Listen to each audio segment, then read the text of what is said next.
Так, що ж таки сталося на літаку Іл-76 у Білгородській області? No! God, please, no! No! Давайте розберемося, де правда, а де брехня у цій історії. Своих солдат расстреляли в воздухе. Своих. Там их матери ждали, жены ждали, дети ждали. Ну що, як вам ось ця лицемірна заява вишкрипка Володіна? Значить, що відомо станом на 16 годину? Інформація про падіння літака є перевіреною, тобто він таки впав. Уся інформація про українських полонених на борту не є підтвердженою. Це попри той перелік, який публікувала Сімоньян. Бо з ним вже є нестиковка. Адже якщо посилатися на пабліки, то щонайменше 17 людей з цього переліку, що постить Сімоньян, було звільнено ще 3 січня. І взагалі, доволі дивно виглядає, що російська пропагандистка дуже швидко опублікувала список саме полонених. Проте ні вона, ні інші пропагандисти не публікують дані членів екіпажу Іл-76 та супроводжуючих осіб. А це ж русські, вони ж своїх не кидають.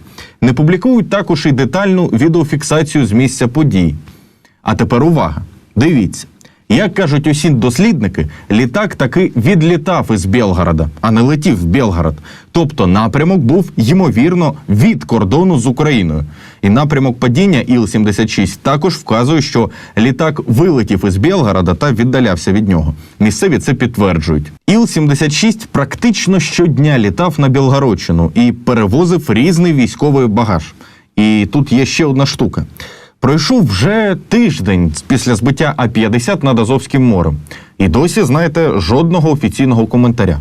А тут збиття Іл-76, минає година, і вже депутати засідали, провели розслідування якесь своє, є офіційне звернення від спікера Держдуми РФ до США і Німеччини.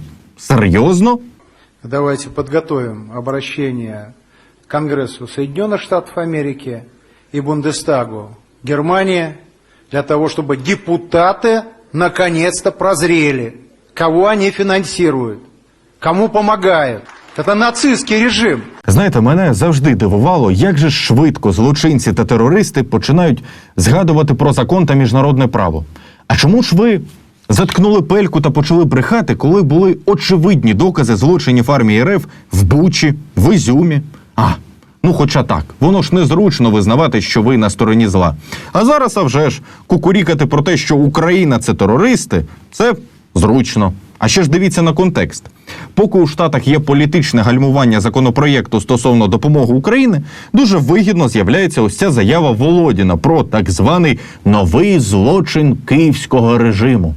Але тут є явно дискомунікація між пропагандистами.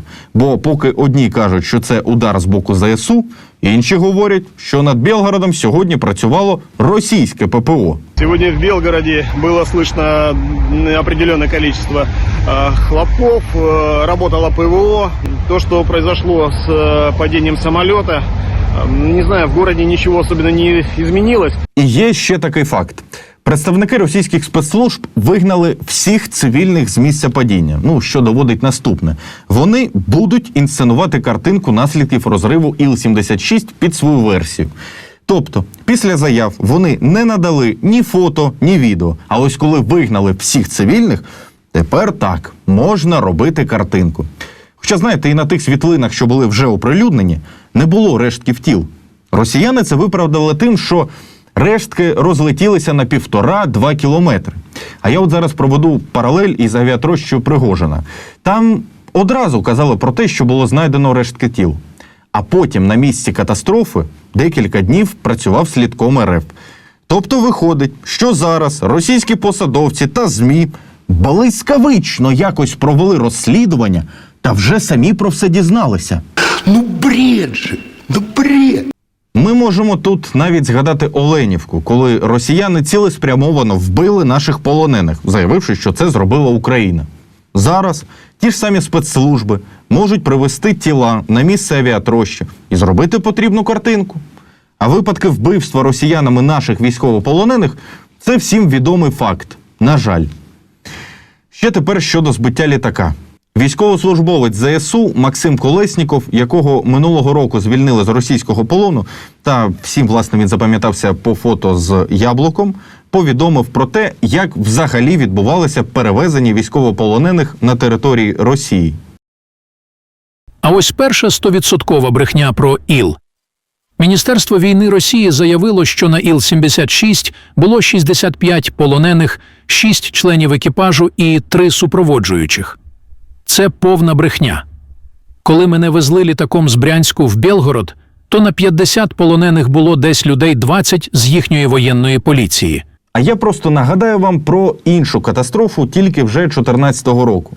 Тоді Росія збила пасажирський цивільний літак «Боїнг» компанії Malaysia Airlines, що виконував регулярний рейс MH17, унаслідок якого загинули всі пасажири та екіпаж, а це загалом 298 осіб. І те, що зараз відбувається на Білгородщині, може бути зручним способом для пропаганди РФ сказати: так дивіться, ви ж стільки років нас звинувачували, але ж це українці справжні терористи. Руководство Украины прекрасно знало о готовящемся обмене, было проинформировано о том, каким образом пленные будут доставляться. Но самолет Ил-76 был сбит 3 ракетами зенитно-ракетного комплекса либо «Патриот», либо «Арис-Т» немецкого производства. ГУР підтвердило, що сьогодні мав відбутися обмін полоненими між Росією та Україною. Однак інформація про те, що військовополонені могли перебувати у літаку, що впав у Білгородській області, вона наразі перевіряється. Сьогодні мав відбутися обмін полоненими, який не відбувся. За твердженням російської сторони, це сталося внаслідок збиття російського літака, який буцімто перевозив наших полонених. Наразі ми не маємо достовірної та вичерпної інформації з приводу того, хто саме перебував на борту літака та в якій кількості. Зі свого боку, Україна виконала всі домовленості для підготовки обміну. Україна не була проінформована про кількість транспортних засобів, маршрути та форми доставки полонених. Це може свідчити про навмисні дії Росії, направлені на створення загрози життю та безпеки полонених. Посадка транспортного літака в 30-кілометровій зоні ведення бойових дій не може бути безпечною і в будь-якому разі має обговорюватися обома сторонами, адже в іншому випадку це наражає на небезпеку весь процес обміну. І от знаєте, я бачу зараз багато критики у соцмережах, а чому ж це наша влада довго не дає коментарів щодо цієї ситуації, в той час як російські ЗМІ активно розганяють свою версію? Так, певна проблема з комунікацією є, але тим, хто це розганяє, мені здається, їм слід врахувати, що в Україні немає можливості прибути на місце падіння та зняти дані об'єктивного контролю.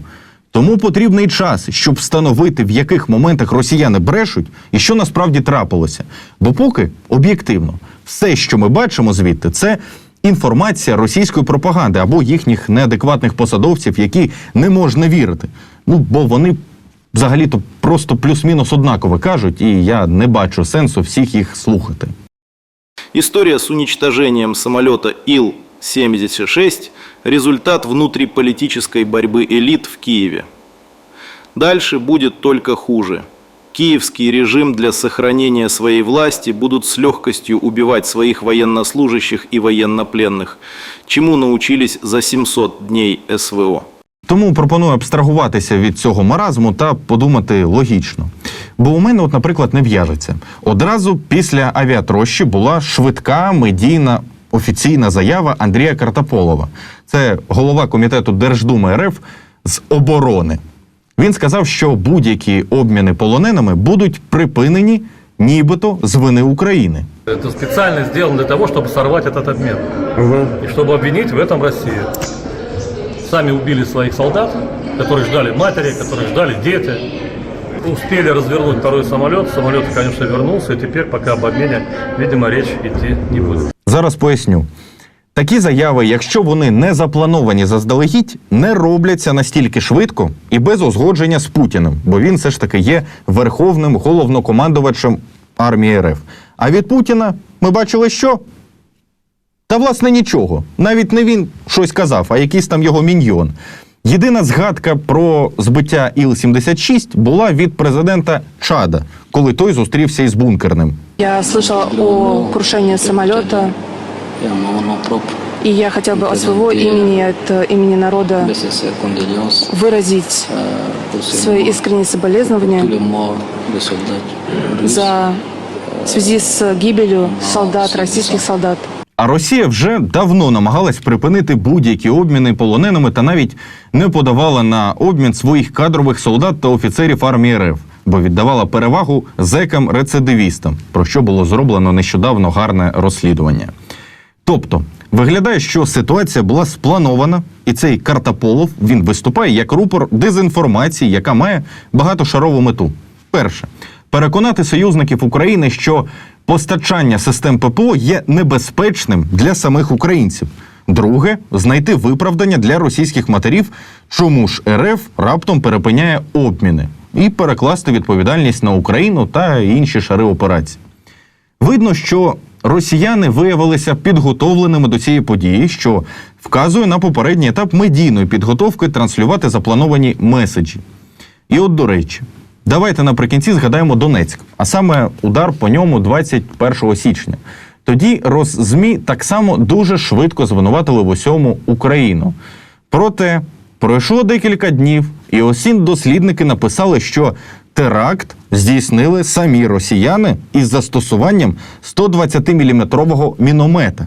Тому зараз не піддаємося паніці, розуміємо, що ворог є підступним та хоче розхитати наше суспільство. Тому стежимо за офіційною інформацією і до зустрічі!